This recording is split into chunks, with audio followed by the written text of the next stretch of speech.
Hey everyone, welcome back to another episode on the podcast. On this episode, I shared an incredible conversation with the lovely Simi Gosling. She is a holistic relationship counselor. So today's episode is focused around relationships, and this is a juicy one. Whether you're in a relationship or you're single, dating, not dating, there are so many points in here on how to find love, the complexity of relationships, understanding relationship patterns. This blew my mind. The impact of our past hurt in relationships and the perspectives that it's now given us, our attachment styles, our core wounds, and how we can heal them and what behaviors it kind of makes us do. Emotional availability, balancing expectations and needs in relationships, modern dating. So we talk a little bit about the apps and her experiences, my experiences, self-fulfillment in relationships, and how to end relationships respectfully, how to start and end and be super honest. I think there's so many good questions and value that's in this. And I'm really grateful that a lot of you gave me some questions as well, because I wanted to know from you what you wanted to get answered as well. And yeah, like I said, there's going to be so many points that you're going to want to write down, and I'm so excited for you to tune into this one. So I hope you enjoy. Also, before we tune into this episode about relationships, I want to say thank you. We have blown up on TikTok. One of the shorts that I put up on Instagram and YouTube and all these different things with Gem Fuller, actually a few of them have just been going nuts from previous episodes. So I want to say thank you, whether you're following me or not. If you're not, go follow me. Everything is Carlo_Cirillo, The Conscious Podcast. Go check it out, go follow, but also go share those little snippets. That's the thing that gets eyes on this. And what's absolutely crazy is one of these videos at the time of recording this has over 220,000 views. That is wild. And it's a really beautiful message from Gem. And I think about that, and like, who cares about numbers at the end of the day? But 220,000 people have received that message from the podcast. It's a beautiful message about you being exactly where you're supposed to be and finding peace in that. 220,000 people. And you're another one listening right now. So I want to say thank you so much for your support, for tuning in, and for sharing if you do, and would mean the world if you would make sure that you're following, hit subscribe. It helps me do more of what I love doing and share these incredible conversations with you and more people around the world. So thank you and enjoy this episode. Simi! Hi. Hello. How are you? Fantastic. How are you? Amazing. Even better than I'm here. Yeah. Well, great to have you here. And as we've been chatting a bit before we've started, and this is a brand new setup for those watching on YouTube. If you're not watching on YouTube, go to YouTube, subscribe, like, all that fun stuff. Because if you get me closer to a certain amount of subscribers, then I can do some cool stuff. But it's also fun to sit and watch. Exactly. And Carla made me brush my hair this morning, so you can go and see my freshly brushed hair on YouTube. It actually was a conversation where you were like, I'm going to brush my hair for this. And I was like, well, I feel special. Well, yeah, you're welcome. I'm out of my tracksuit. Yeah. Look, I live in a hoodie and trackies. I'm lucky I'm not wearing my slides right now. Next time, can we? Well, you already top up, so sure. I've done that many counselling sessions. No, I haven't. This is a lie. In like my pajama pants and then a nice top. On Zoom? Yeah. I've actually watched, I think it was Kevin O'Leary was doing like a Today Show interview, and like one of the Shark Tank guys, and he was literally like, there's a camera there filming, top half was suit, bottom half was like boxers and socks. I love it. But why not? Like, I don't mind. Like, this is where I think I've done one not topless. No, I think one of my guests was topless. Guy. Yeah, I think it was in Bali. Anyway, yeah, we can wear slides and not pajamas, but, you know, comfy clothes. You look good though. Like, thanks for dressing up. Thank you. I feel underdressed, but you don't look underdressed at all. You're a vibe. This is me. Thank you. I'll wear a button-up shirt next time. But I'm so intrigued because this is the second time we've met, apparently. You came to my live show. I did. Which is really cool. Feels like a lifetime ago. It was a very good live show. Thank you. I really want to get back into those. You should. It was actually such a vibe, and to meet different people. Well, you throw another idea in my head. So, you should be on the live show, and we can. You know what? A relationships one, not to give away what we're going to talk about today, but a relationships one would be cool because I think that's like so relevant in so many different ways. I actually would love to do that and take heaps of questions from the audience because people always want like really quick answers from me, and I think that'd be fun. Let's do it. This podcast is us coming up with a business plan. Done. You don't know who Simi is, but you just know that we're doing business together. Collaborating. So, I don't know much about you. Only a little bit what we've talked about, but there's so much context to someone's life, right? I produce the Be Human podcast, so I've heard a bit about you and stuff, and I really don't want to repeat those things, but I'm also like different audience and all that sort of stuff. But right now, you to get this right, you're a holistic relationship counselor. Thank you. Amazing. Why did you get into this space? And what is this space? Well, first of all, a holistic relationship counselor, it's working more with individuals to see whether their subconscious programmings and behaviors are really holding them back in their relationships and helping them move through that. So rather than traditional couples counseling where it's working with the two of them, it's really helping people, whether they're single, whether they're engaged, about to get married, whether they're going through a breakup, whatever stage they're at, it's helping them kind of unpack all of that and find the bigger meaning in the little life lessons that life throws at us. What made me get into this space? That's the biggest question. Well, for me, I think anyone who's really in this space, you're in it because you've got a story. And for me, my story kind of goes back to childhood. I wasn't modeled healthy relationships. So then growing up on that, I really fell into subconscious patterns that kept me stuck, and I kept dating the same person in different clothing, and it was really, really challenging. And then it wasn't until I had one of those big life breakthrough moments where my mental health was just absolutely on the floor, I ultimately ended up deciding, like, if I'm going to do this, I have to do it now. And I spent the next 6 months just researching and doing all the things I needed to do for me. And eventually it got to a point where people who I used to lean on started leaning on me and being like, hey, in my relationship, this and that, and ultimately pushed me towards it. So that's how we're here. Interesting. Mm-hmm. Are you in a relationship right now? No. So this is something I always used to get, like Matthew Hussey sort of stuff, and they always used to question him and be like, you're a relationship person, but you're not in a relationship. Relationship doesn't just mean with someone else. True? Correct. What has been like the biggest eye-opener studying this and then going into the whole counselling side of it about relationships? Wait, can you ask that again, sir? What has been the biggest... No. Do this. You got one long hair. Do I? Yeah. I'll help you out. Thank you. Is it gone? Got it. Just in case you didn't... What has been the biggest eye-opener studying this, working with people amongst relationships? This space is very challenging, and I think for the reason that we've kind of evolved as much as we can from a biological viewpoint, that now we're all really evolving from a level of consciousness and awareness. And, you know, the Australian Psychology Foundation was established in 1967.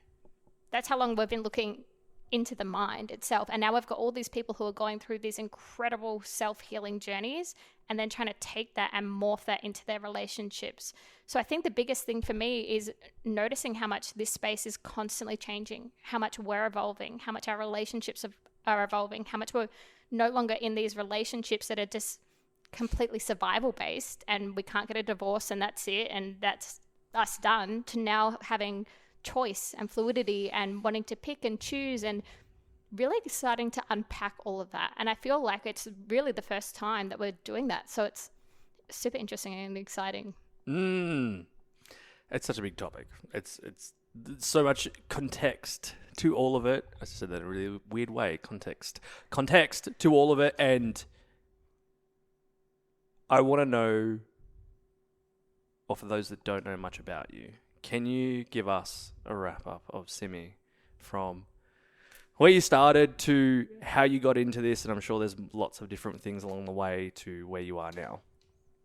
From kind of my professional journey or me as a human being? Both. Both. Okay. How long have you got, Carlo? We've got this room for another hour. Perfect. So from my journey, really, so I started Jar Academy probably 2022. What's Jar Academy? Oh, that would be a good start, wouldn't it? So I found Jar Academy, and it's basically an online platform where I help people with their relationships, posting content. You can book in one-on-one sessions with me. I have a couples board game that's available. But ultimately, it's really about just putting out different tools and self-questions and relationship questions that help people reflect on their relationships.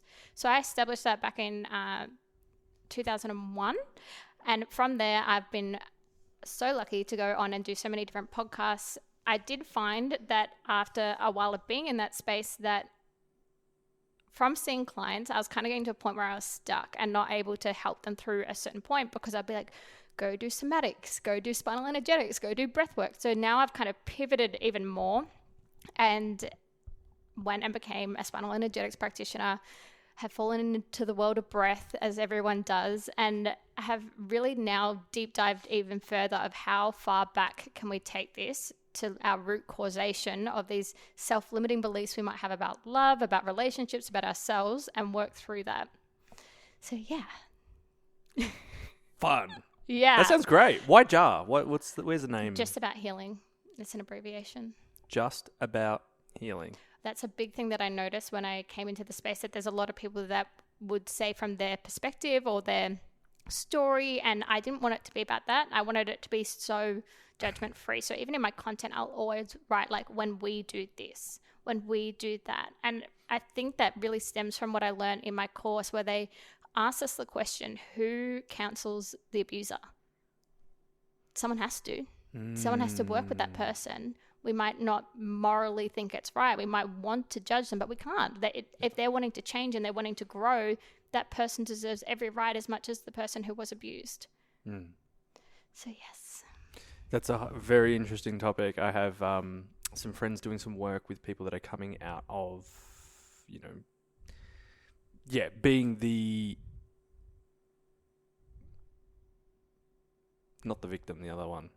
The perpetrator, the abuser. Yeah. The person's, they've been, whether locked up or whatever, and they're trying to come back into life, and the system isn't really set up for success for them. And most people would go, well, they're bad people. They go in this box. Why would we help them?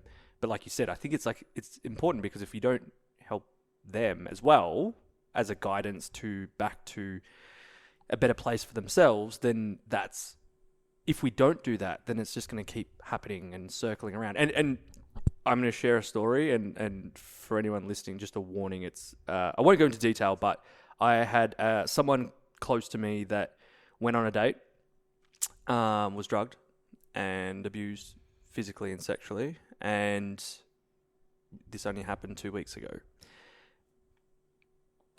These things are happening, and I'm just when she called me, I was just like, what? Like, I can't believe it. Like, is this real? Like, these things happen. And maybe it's just because I haven't been around it or heard about it much. You hear about it, but like, to have someone close to you that happen, it's just,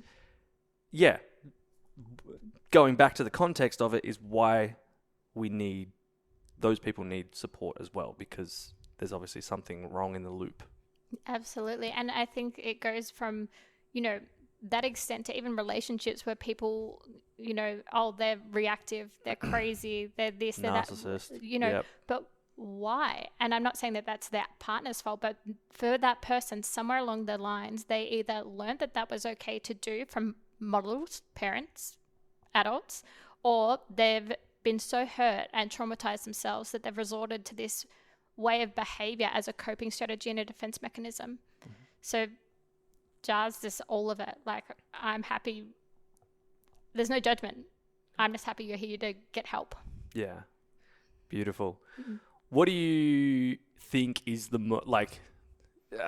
not the most common, because there's probably so many different things, but yeah, what are the most common things that people come to you with, wanting help with? I think at the moment, the biggest thing that I'm kind of getting is a lot of people in their late 20s, early 30s, even mid to late 30s, who are really kind of stuck. You know, they've kind of grown up with this belief or this story that they're going to find a person and they're going to, you know, date and travel the world together, and they're going to get married and they're going to have a baby, and then they're going to live happily ever after. And then all of a sudden they've gotten to this point or this stage, and it's just not either happened for them, or there's been some kind of roadblock in the story, and they're just not sure of like what's happening. And it's really quite sad, because a lot of people are losing, I want to say, like hope or faith in love because of that. So helping people navigate this whole new territory of online dating, of all these situations, is probably the biggest thing I've got at the moment. Yeah. Well, it's I guess, why do you think that is? Why do you think it's because of social media? Do you think it's just society's changed? There's a new generation of dating and relationships that's been shown and modeled. Why do you think that is? It's really difficult to say, but I definitely think that, you know, one, social media has a huge impact on that, and two, dating apps. Like, everyone who's listened to a podcast of mine knows I hate a dating app, but You hate a dating app? I hate dating apps so much. But you know, we have this belief that, like, you know, if I meet this person and then I'm like, oh, they're 70 out of 100% of what I want, but on my phone there's like 2,000 people right near me, and if I just swipe enough, I'm going to find them. And then that entire device is just set up to dopamine hit you. You start talking to them, and then your brain wants the dopamine, so it goes, oh, actually, maybe I'll go and see if I can, and you go back to swiping. And then on top of that, you've got people in there who have no intention of meeting up. They just don't want to actually sit in the fact that they're alone, so they'll go on it, have a couple of chats, and then get off and go on to the next person. So it's really set us up to fail in a way where we don't value what's in front of us as much anymore. We have this whole belief system that, you know, there's all these people around, there's these Instagram models who look the way they do, and, you know, some of them, of course, they look fantastic, but there's also a lot of them that are edited. There's so much, fakeness out there, if you will. Yeah. This hair and I are not friends. I'm not talking to you anymore. I think it's interesting because before I was in a long-term relationship, I was on all the apps. And there's many stories of, like, you know, meeting someone in a different country that didn't speak the same language, and, you know, while I was traveling and all of that. And I've made a lot of friends from these apps, and it's interesting to hear stories now from people. And I've been on some of my friends' apps and just seen, you know, what the landscape of everything is, and it's just really interesting. And I think that, you know, I'm someone that values human connection. So, you know, whether I want to meet someone like you and me, for example, if there wasn't the podcast, I would have been like, let's go for a coffee. Let's catch up. Why didn't you ask me for a coffee, Carlo? Well, it was like 2 in 1. We could, All right. I was going to say before we started, let's go for a walk. And then I seen you were so dressed up, and I went, I didn't even ask you if you wanted a coffee, but sparkling water. There's next time. I said bring your bathers this time. Next time we'll go sauna. Yeah. Sorry, I just like making podcast hosts sweat. It's fine. I can admit that I didn't ask for a coffee. But I think, like, I value human connection. This is why I think for me it was, you know, I loved hosting events where I get to meet people. And it wasn't in a dating sense of things, but I think that human connection was so important that if I were to ever go back on apps, it's very, I don't know, like, it'd be interesting to get into.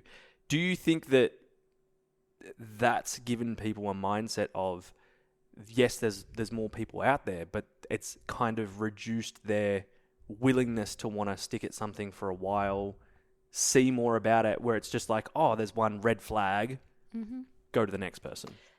Yes. And the other major thing that it's really done is it's really, like, hurt a lot of people.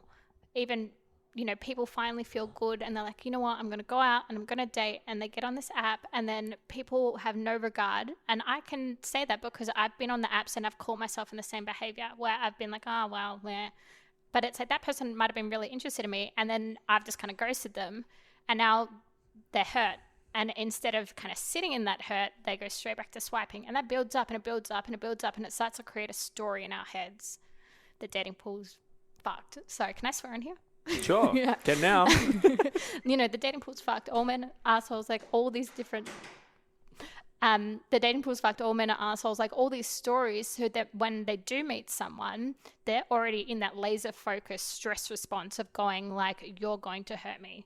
So I'm not saying that don't go on a dating app, but we have to bring conscious awareness to this. If you're going to do it, really monitor your own behavior.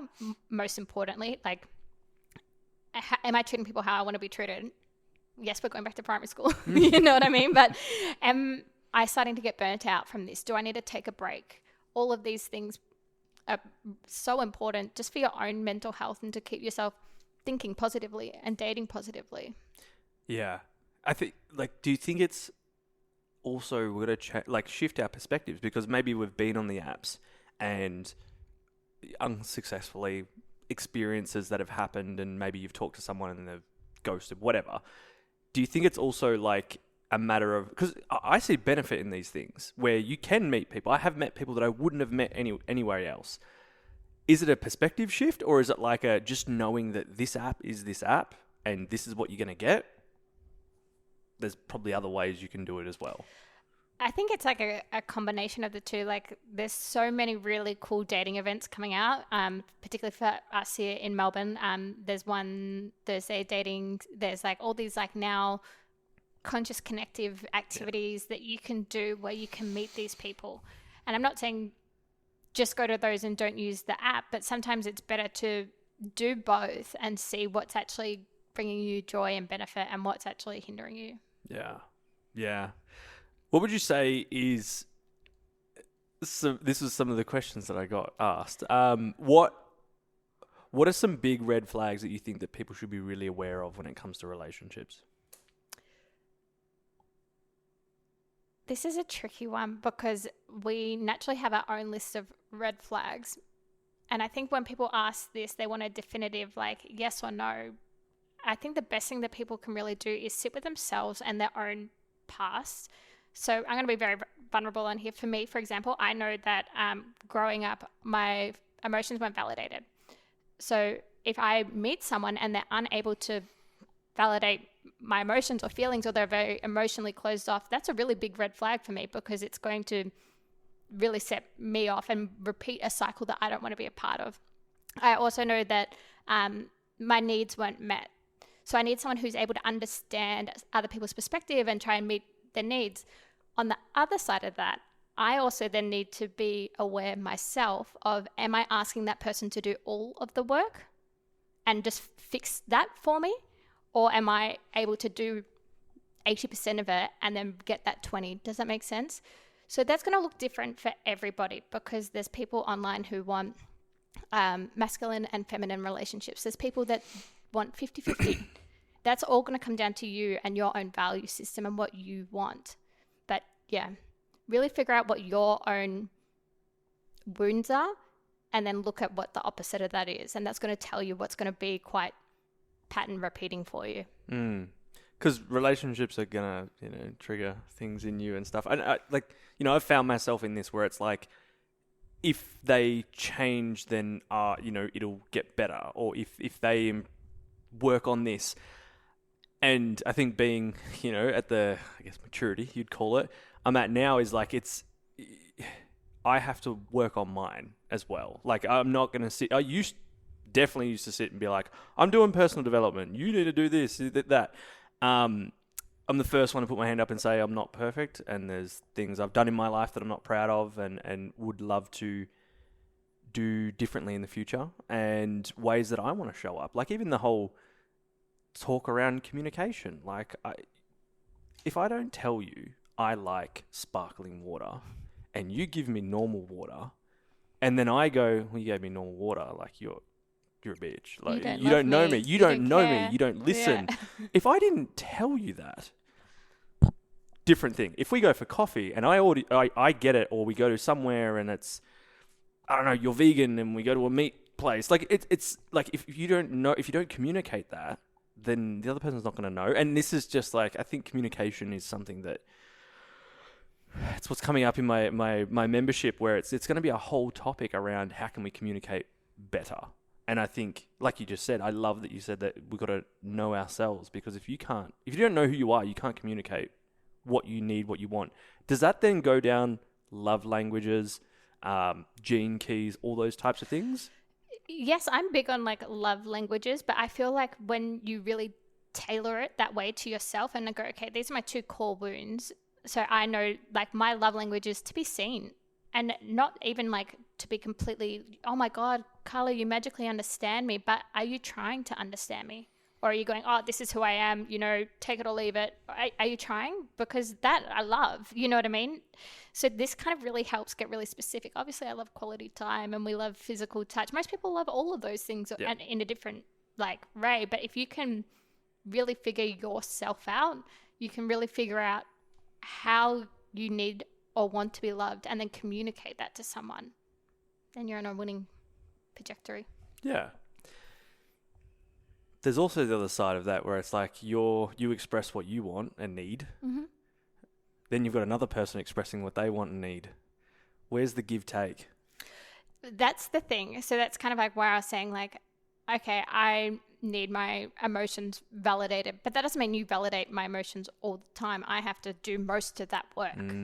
That's why I have to watch myself, because if I just go, Carlos, validate me, come on, validate me. Where do I grow? Where do I learn? So there's also like me working and giving to myself. And then when I see that you kind of give that extra 20% that I might have needed, then it's like, okay, like, here, come give, like, what do you need? You know what I mean? So you're able to kind of have this dance, but it can't be, these are my core wounds, fix it for me, because that's not going to happen. And this is interesting, because I'm very cautious of what I listen to online, as everyone should be. I don't think, from my perspective, like, things just sometimes aren't black and white, and every relationship, everything has so much context to it that it's always going to be different. And for me, I think that one there is really interesting, because there is a lot of attitude towards, well, if you don't meet my needs, I'm out. And it's like, well, really, if you're meeting someone in a relationship, where do I want to come at this from? You're meeting someone in a relationship. So my personal view is that I need to also fulfill my own needs, and not have the full expectation that you're going to meet those needs. So I can fill my cup, and I also want you to fill my cup too. Like, you're in a relationship, you don't want someone that's just going to not meet your needs. I don't know what that is. So a very unfulfilling relationship. And a relationship with 2 avoidance. Yeah. So when you sit with individuals, do you focus a lot on, well, you need to meet your needs too, and not place it all on them? Because then also I think there's that pattern of, or that example where if you ask it from everyone else, you're constantly just going to be disappointed. Correct. And that's like, I think where people get a little bit hung up when I explain that to them, of like, these are your core wounds, and like, so you need to know what's red flags for you. And it's like, you also need to know what's red flags for yourself in your own relationship, because if I go down that route where I'm dating that person who I know doesn't have the capacity to validate someone else's emotional experience, then I know that I'm going to be in it and I'm going to fight for it, and I'm going to end up abandoning myself. So yeah, it's really like such a dance, and it's interesting because we kind of have this perspective as well of like, well, I'm meeting your needs and you need to meet my needs, and it kind of becomes this hostile thing. But it shouldn't be like, okay, you jump, then I jump. It's we jump. Mature love is beyond the honeymoon stage. It's a choice. We don't want to. Trust me, there's plenty of times where I've been like, no, I don't want to. You're an ass. I don't want to do that today, and I don't want to turn up for you today, but I'm going to, and I'm going to do it with a freaking smile on my face because I love you. You know what I mean? That's love, not the feel-good emotion of what we think love is. So you talk a lot about core wounds. How does someone discover what their core wounds are? if they're unconscious to the pattern that is their core wound that probably keeps showing up in all their dating relationships? It's super, super interesting because that's kind of like the $1 million question. That's like the lifelong journey of your relationship journey, is actually really sitting down and go, okay, like how are these negative relationships that I had might be similar, and not just similar in terms of like, oh, they're avoidant, they're emotionally unavailable. Like what in you kept going there? What's like the theme? Were you constantly like self-sacrificing to hopefully win the person? Because usually it all traces back and you're repeating a pattern of confirmation from childhood With your parents? Yeah, so it's like I had to, let's say, perform for love. So every time I was perfect, then, you know, they were like, oh, great job, well done. Then I might then go into my relationships and be like, let me rub your feet and let me do the cooking and do the cleaning. And then you're not saying thank you and you're not clapping and you're not, so let me perform even harder. Let me more. And we end up abandoning ourselves. So yeah, it's a really tricky one, but if you want to do it, my biggest recommendation to you is sit down and write a list of all the relationships that you were like, that wasn't my best work. What's in common here? Let's have a look. And then have a look at where that might marry up with things in your childhood. And it doesn't necessarily have to 100% be childhood. A lot of times too, it can be like a major love we've had in our life and it went a certain way and it's kind of started to really wire things in our brains to kind of lean more one way or the other. So that's how we discover those core wounds. And you're saying it doesn't always come from parents, but it could be that, you know, whether mother-father relationship. Yeah, so it's interesting because if we look at, say, attachment styles, they're very fluid in our lives. So you can grow up and have a very secure relationship with your parents and, you know, be freshly 18 and you're very secure attachment style. And then you go and you're with this person for 5 years and they cheat on you and they abandon you and they pick the other person. You're now going to become quite attached, so anxiously attached moving forward. And that's always kind of like a pendulum. It's always kind of moving and dancing. So the core wounds, when I say that, it's really like the things that almost are like soul-suckingly gut-wrenching that we're really wanting to avoid. And we create a whole bunch of different behaviours in order to protect ourselves from feeling that again. Like? A big one is definitely like... One that I see like the most common in dating that people do is it's very like, oh, I'm going to end this before you do. I'm going to, I don't like his arm hair, bye. And it's really, you're protecting yourself. My arm hair? It was the first thing I saw. I don't know. You have great arm hair. Simi, you're Carl. making me Sorry. conscious here, like, self-conscious. I just said it because I just saw it. But you have beautiful arm hair. Thank you. You're welcome. But Words of affirmation is my love language. So. oh, is it? There you go. Well done. So yeah, it's really quite interesting because we're doing it all the time. You know, even in relationships, like if someone starts to be emotional and like we don't know, we can't go there, then we kind of shut down, we pull away. Yeah. I'm so just conscious of my arm Oh hair no, now. I Like. heard it. Don't insult people on podcasts.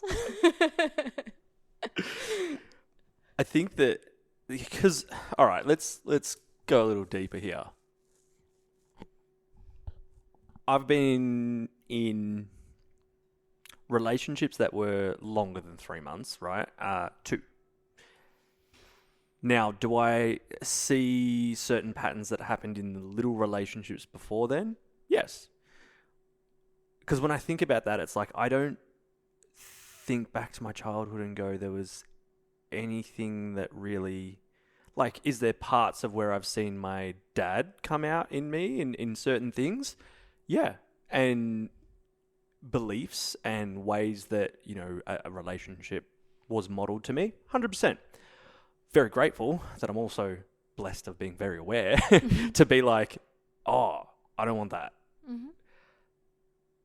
But even after being aware of those things, I'm still like, okay, now I've got a choice to choose how I want to be. So like becoming a father recently is like how I model this relationship, boy to like is my son. So like I know there's going to be that idolization, then demonization, and then humanization, where like we become friends.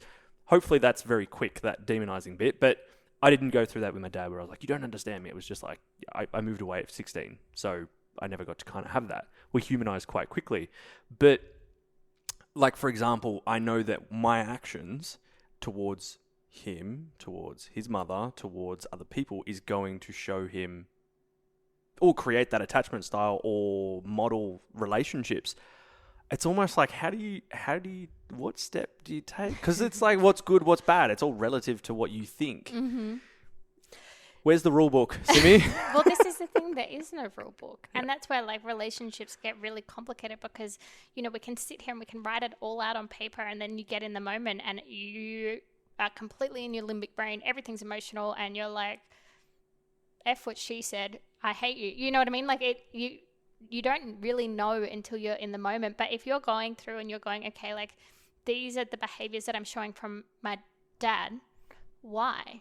Like what's triggering that response out of you?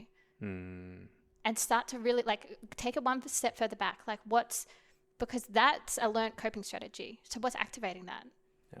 And don't sit there and go through your entire lives, people, like trying to find these, but they'll come up in time. But just, you know, allow yourself to start to have the awareness and really step back in it. Here's an example of it, right? So in a past relationship, had someone who was very much, very masculine, wanted to, you know, like provide and do all these things. And at the time, I really resisted that. You know, and I could have easily just seen it on the surface as me being like, well, he's not letting me be that person. He's not letting me do these things. And then I realized, oh, shit, like I'm not allowing this because I've never felt safe to be in my feminine. So it's really like that one step further back of I'm not actually resisting him. I'm resisting myself. Yeah. There's so much like context. There's so many things in relationships. And I think that, you know, you even being a holistic relationship counselor is just like, how do you even approach your clients? Like it's because like what framework do you come from being a holistic relationship counselor? So you're not a relationship coach. Let's put it out there. Thank you. Holistic relationship counselor. Yeah. So for me, I use like a Stutz model, which is really about like creating a relationship with your body. So if I get you to create that relationship with your nervous system and work with your body and feel into like what activates you and like what triggers you, then we can start to work on your relationships with other people. And then we can start to work on a relationship with yourself. So it's kind of like that pull back method that I keep talking about. But I don't force that. Like I won't say to you, well, Carlo, but that's because of this. If I get you in the right state of mind and I really start to get you to wind back and really shut your eyes and think about it, you know the answers.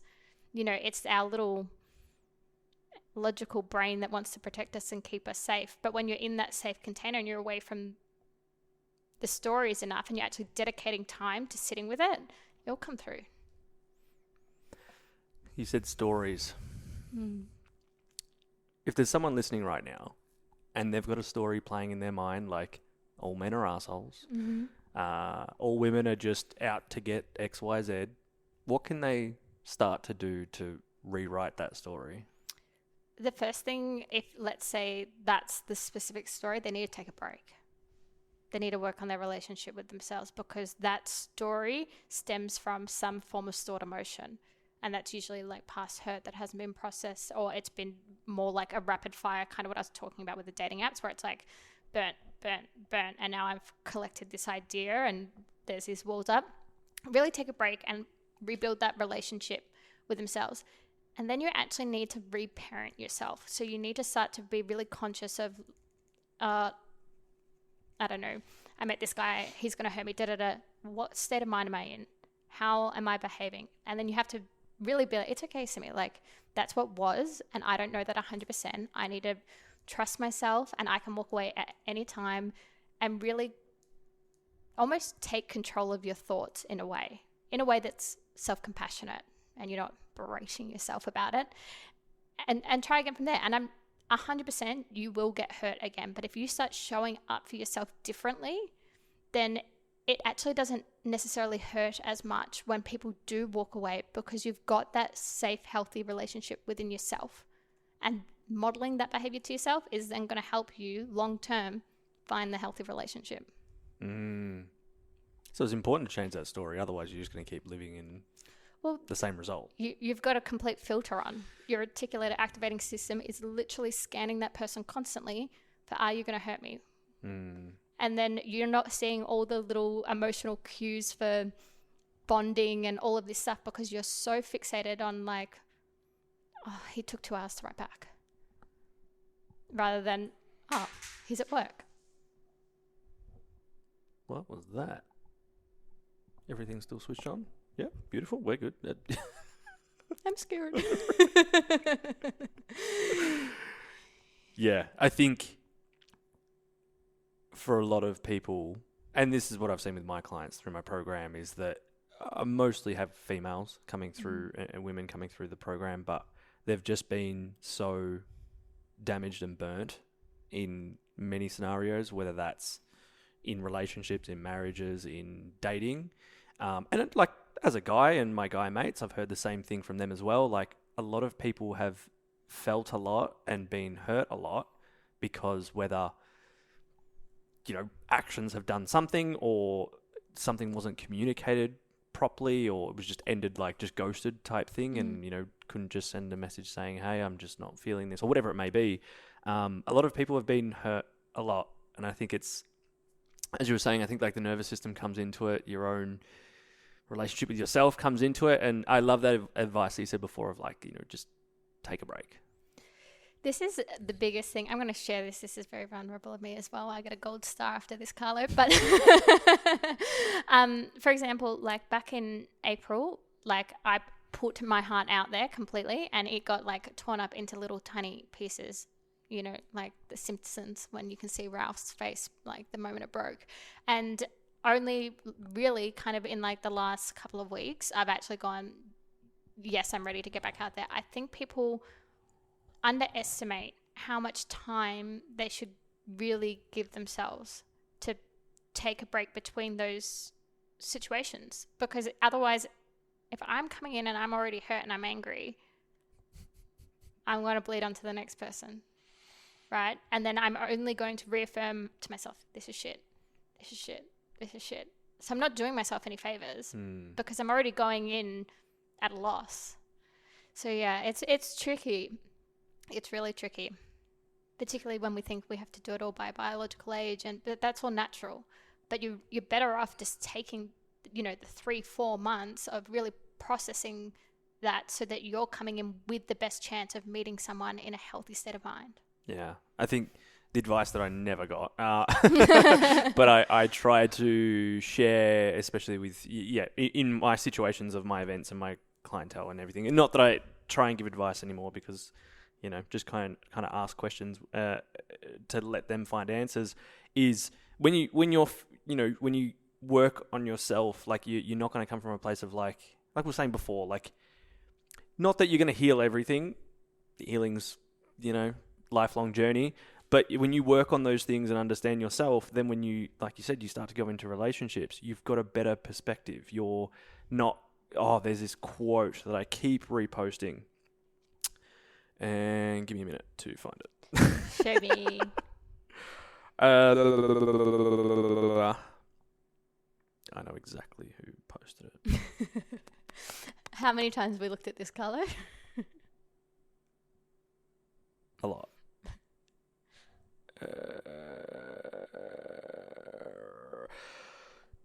Men need to sit with men who have healed perspectives of women. Women need to surround themselves with women who have healed perspectives of men. The conversations are different. The energy is different. The love, appreciation, and respect is different. And I think that if we have one or a few experiences where it's like, you know, ends in the same way, or the man hurts the woman, or whatever, the other person hurts you, and you don't come from a healed perspective, it, like you said, it's just going to bleed onto every single one. You're going to be like, men are fucked. They're all like this. And it's like, that's not true. There is, and then you go to the next person who could be a really nice person, and you're just like, one red flag, see you later. Like, you're fucked and this, and then that affects that person, and that wounds that person, and then boom, cycle. But also the other way around. Like, you know, I've been in circles where it's, you know, women are all like this and they all want that. And I'm like, what is this blanket statement? Like, every individual is different. Like, you're going to meet someone that might want to settle down and have children. You might meet someone that doesn't want to have children. You might meet someone that wants to travel. You might meet someone that's more feminine. You might meet someone that's not. Like, it is a lot to navigate.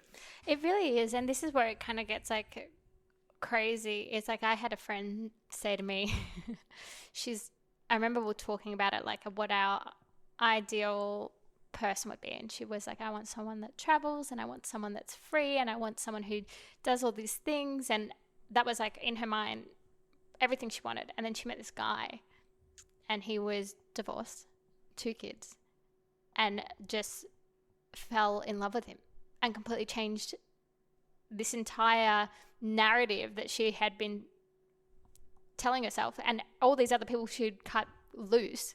But when she actually found someone that she really cared about, all that superficial stuff, and sometimes it's not superficial, like freedom might mean a lot to you, but it can change. And it's like this balance of constantly like hopeless romantic and consciously aware. And you kind of have to dance in there, because we can come at love with so much consciousness, but it's so emotional. Yeah. And contextual. Like you said, you might meet someone that's not in what you ever thought it would be, whether they have children or blah, blah, blah. And you're like, okay, this is what I want. You might be like, I don't want kids. And then you meet someone with kids and you're like, all right, I want this. Like, it just, yeah. I love that perspective where it's just like, you just got to be aware, and also not put this pressure of like, it needs to be this way. Like, I thought my life was going to be a certain way. It's not been anything like that. If that was the case, I'd be a professional soccer player in Europe, right? That didn't happen, and I had to be like, okay, life can be different. It doesn't mean it's going to be bad. It's just, I guess, the expectations that we have, and expectations versus needs is a tricky one. Yeah. It's all a balancing act. It's just, yeah.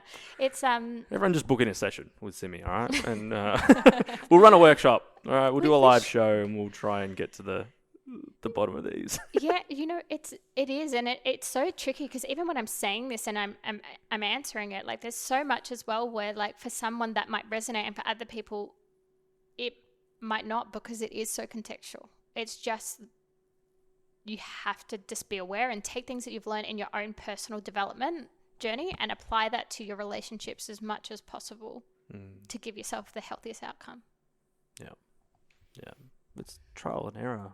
Yeah. Unfortunately, there's a lot of people that are at the point where they're like, I don't want a trial, and I just want it to be the one. How do I meet the one? But this is the thing, right? You could, like, this is my question when people are kind of really pushing for that, is if you could walk into the gym tomorrow and meet the love of your life. Like that. Done. Are you ready for that? Ready in what terms? Like, if that person who was genuinely like a healthy, happy, loving relationship, are you going to be able to be in that and not self-sabotage and not run away and healthily communicate and do all of these things?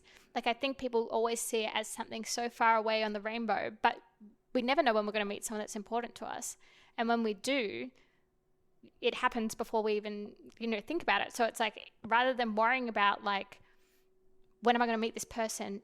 Are you emotionally, mentally ready that you're going to turn up in a way that best represents yourself? Is it one of those, the quote that keeps coming to my head, or the saying is like, the right person, wrong time, wrong person, right time? No. Right person, wrong time. Yes. And wrong time is like you've just gotten out of something, or you're not, in that whole was the word? In that grounded place where you're like, okay, I'm gonna go for this. And Matthew Hussey says it really well. He says, it's never like right person, wrong time, because it will always be like God, this gets so confusing. For it to be the right person, it has to be the right time. Does that make sense? So that's kind of like, you got to flip that on yourself and be like, am I going to be able to be there. Because there's people in my past who I've met who were absolutely amazing, and I was the one that shot it in the foot because I wasn't ready. I hadn't done enough with myself to actually welcome that in. Instead, I was fixated on jandals and socks, you know?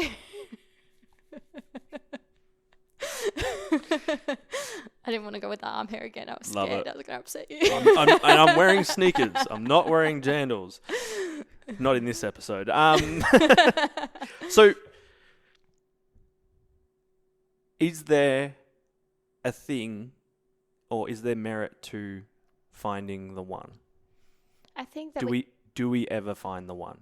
I think we find the one so many times in our life, like again and again and again, because you meet someone and you're at like this level of consciousness and they're at that level of consciousness, and then you either might grow together at the same similar rate, and that's generally what makes mature, healthy love last a long time, because you're both growing on the same trajectory, or you don't and you fall away and you go down this whole other rabbit hole and you meet someone else.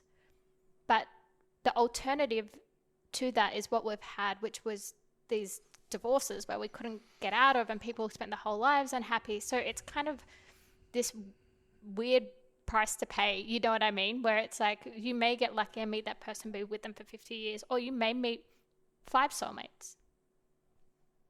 It's all a journey. One that's just interesting to navigate. One that we all hate, but then at the same time love when we're in it. Yeah.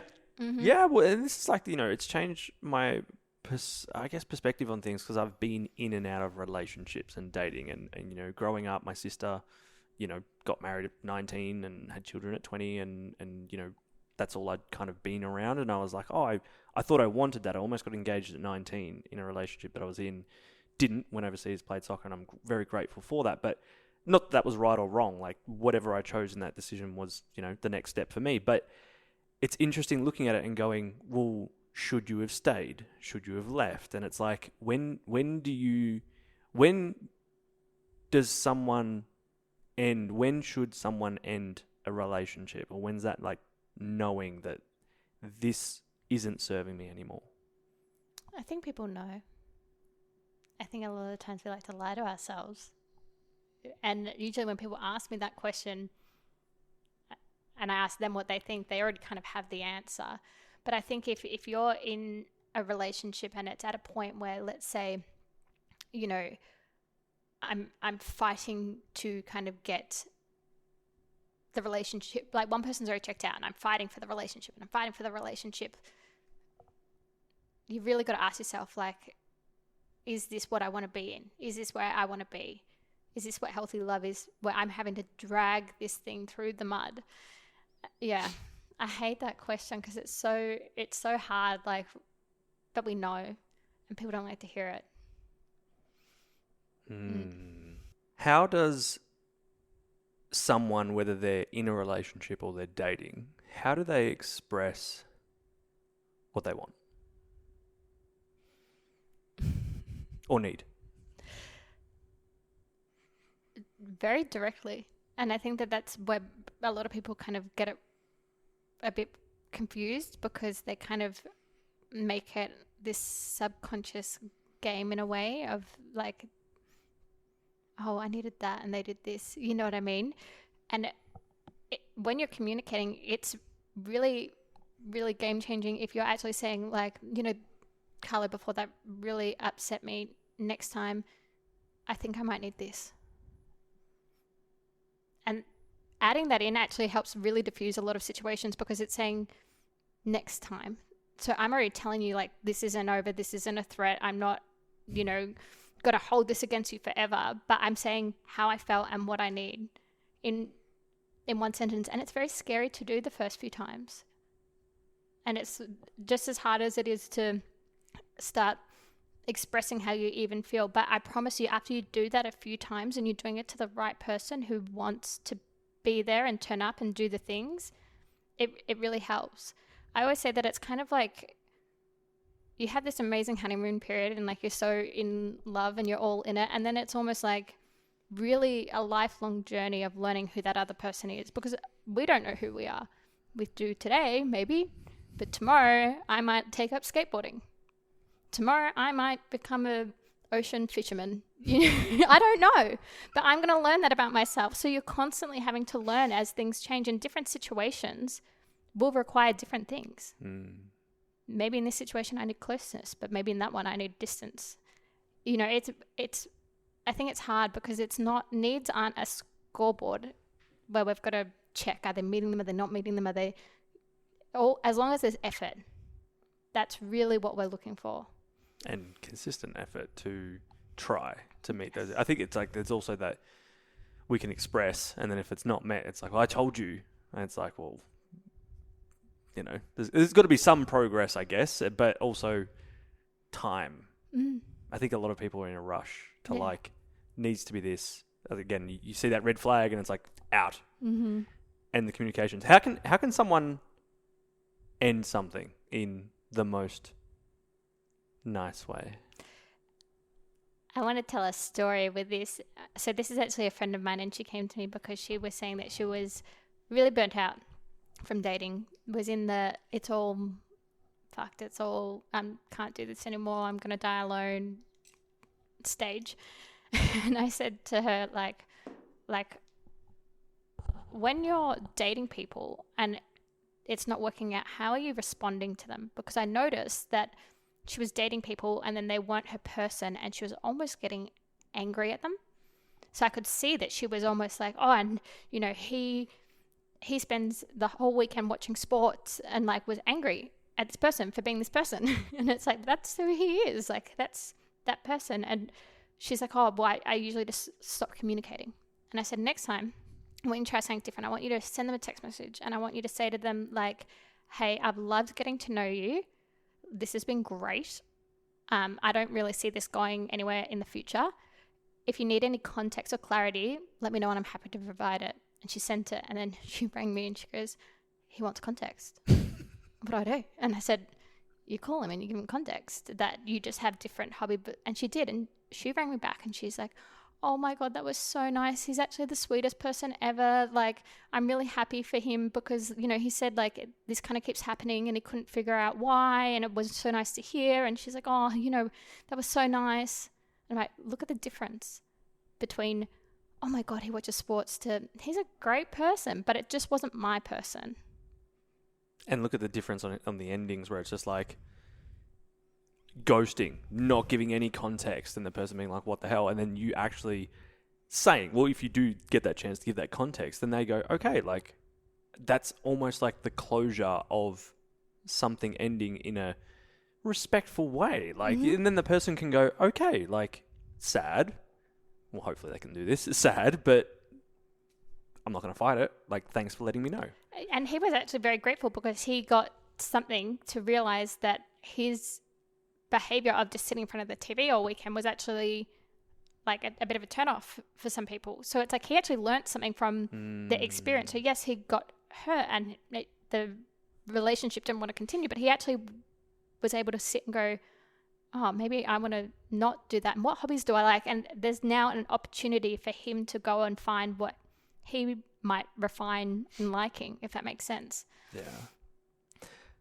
So that was how we express ending something. How do we express, yeah? I will also just add in on to that, because if you go and try this, she did come back to me about like 3 months later and she was like, oh my God, this person really didn't take it well. Like they lost it. And that does happen, but she had done it enough in that time to know that that was just that person in that moment. You know what I mean? So if you're like, oh, but that person's not going to respond that way, it does happen. But if you do that consistently enough, you can just see that that's where that person's at.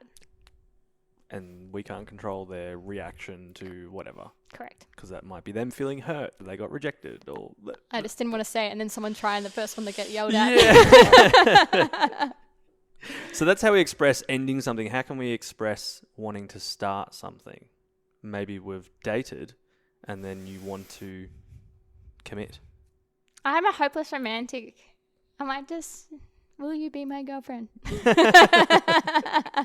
Boombox. Literally, I want like Ryan Gosling, like building me a house. No. Good luck. And that's why she's single, folks. No, I think that it's always really good, like, if you've been dating and then, like, you want to make it, like, exclusive, is just really having that conversation of, like, this is where I'm at. This is where I would like it to progress. I just want to check in with you and see if you're on the same page. And people hate that conversation because it really... What if they say no? What if they say no? The opposite of that is what a lot of people have, where they're too afraid to say something, so they stay in this situationship, and it becomes this 2-year, 3-year, 4-year thing without any form of commitment or ever progression to anywhere, but the other person never actually had any intention of wanting to be long term. It was just convenient. Yep. And I know it sucks, and we've all been there, but you're better off once you know, okay, I do want to commit to this person, having that conversation. And making sure that you're there to pick up your own pieces. So before we spoke about, like, red flags, what are some green flags? It's interesting because there's so many different things in relationships that we kind of go on about, like, where it's like things should be this way and they should be able to communicate all the time and they should be able to, you know, be emotionally available, and they should and they should and they should. And I always like to think that it's like, is there effort? Like, is there actual consistent effort of them trying? Because we're not always going to get it right. That's 100% for sure. There's going to be times where we miss things. There's going to be times where we're in our own stress response and I don't have time for this today. But out of 100, how many times am I trying to strike the ball? And that really can apply to then anything. So if you're dating someone, you know, and they're just wanting to come over to your house and sleep with you, and they're not trying, well, then there's no effort. You know what I mean? So you've really got to see, is this person trying to take it in a place consistently with what we're doing, our emotional needs? Are they trying to understand me? Are they trying to understand the relationship? That's what we've got to look for. There's two more things, but one of the big last questions that I ask everyone is, if you had one more social media post that you could put out there, and this is the one that stays up for the rest of time. Where am I going? Your message, I don't know, but like social media stops. But one last message that you could share with someone, and it could be about life, it could be about relationships, whatever. What would that message be? This is like your future children, next generations. I think that the biggest thing always is to, I don't know how to word it in a fancy post way, but I'm just going to explain it. Like, do what you need to do to go back in with an open heart. Like, keep going in with an open heart. And yes, you're going to get hurt, but then go have the 3-4 months off to pick up the pieces. And because you know the alternative, you're in it. For a lot of people, other people are in happy relationships, but you know, if a lot of people are out there and they're so guarded and they're so closed off and they're struggling to meet anyone, and you've got that reality, so try something different. And can everyone find love? Yes. You just gotta find love within yourself first. And when I say love yourself, I don't mean like, oh my God, I'm amazing. I mean, like, how do you turn up on your bad days? Are you compassionate to yourself? Are you kind to yourself? Do you allow yourself to feel shit for a while?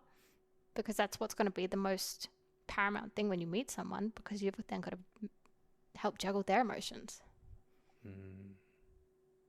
You've got to turn up when they're having a shit day. You didn't even want to turn up when you were having a shit day. It's like 100 questions that just came into my head, but that's all right. That's for part 2. I love that. Thank you for sharing that, and it's very inspiring for anyone that's listening. Tell me about this. Oh yeah, I got you a present. I made a board game, everybody. You have to explain it, because if people are listening, then they can't see what you're holding up. I have in my hands a board game that I made. I know that we spent a lot of time really going over probably one of the biggest things that I have, which is like the more towards people that are single and looking for love. But this is a board game for couples, and it is super cute and super cool. And you basically roll the dice and go around the board depending on what color you land on. It depends on what color card you pick up. So there's like fun ones, there's intimacy, there's connection, there's sex. I did put that intentionally at the end so that the men play all the way to the end. And then the winner picks the first or the next date night. And Interesting. Yeah. Thank you. You're welcome. If we had time, we'd like do one just to see what it does. But so the board game's called Let's Connect for couples. Where can they get this? Oh, you can get this at jaracademy.com.au. This is really cool. Like, if you're not watching, go to YouTube and start watching. But it's a physical board game, like a Monopoly. Yes, it's properly designed and everything, and I did it all from my own brain. This is very really exciting. cool. I'm super impressed. Like, when you showed me at the start, I was like, no way you made this. Like, you bought this on Amazon. No, but also not to downgrade you. It was just a matter of I've never seen anyone make a physical product like this. But if you know me and you know my grammar and spelling, and then you buy the board game and there's some spelling mistakes, then you would believe it's mine. And there is some spelling mistakes, and I'm so sorry. I'll change them on the next round. But for now, there's a few theirs and theirs around the wrong way. Yeah.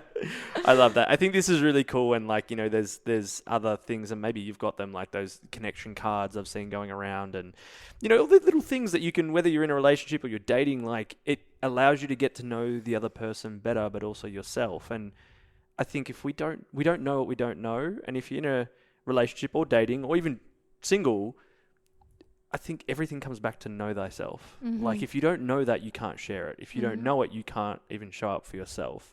So I love that there's people in this world like yourself that are willing to sit with other people and help them through this.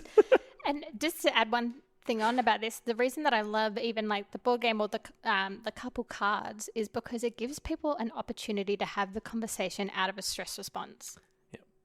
It's playful. Yeah. Well, it's supposed to be playful. And like, but it's just such a game changer. Like, if you're struggling to communicate when you're in the argument and you kind of actually find out the answers beforehand, then when you're in it, it's not as, you're like, oh yeah, they answered this. There was one conversation I had with someone where they were talking about dating, and I was like, maybe people need to create like a CV that's, you know, these are the things to watch. I guess that's a dating profile. Like, these are my green flags, these are my red flags, these are my wounds, but that also takes out the fun of getting to, maybe do both. Yeah. I don't know. Maybe just go to these events, buy the board game. But you know what's, it's interesting as well, because like the biggest advice that I give to people dating at the moment is have fun. Because people are so quick, like you were saying, like just really wanting to meet the person, that you're sitting there with your checklist, I'm sitting there with my checklist, that we're actually not even having fun or seeing if we get along, you know? And more joy, people, more joy. You know, one question I didn't ask, but it's probably the number one thing I should have asked, is why are relationships important? For me, I think one, we're designed to have them. I mean, even from like a survival point of view, but for a lot of us, it can really add or really take from our lives if we're in unhealthy ones. But for me, the reason I love it is if we want to see a change, like in our kids in the future and all these things, it starts with us in our relationships. And there's secure attachment, there's secure attachment. Then we wouldn't have duality in the world. You can have duality on your movies, and I'm going to make the world a happy la la land. And it takes people like you to do this stuff to then take that ripple effect and keep the change happening. So thank you for what you do. Thank you for sharing everything and being super vulnerable and doing your hair, brushing your hair. You're welcome, everybody.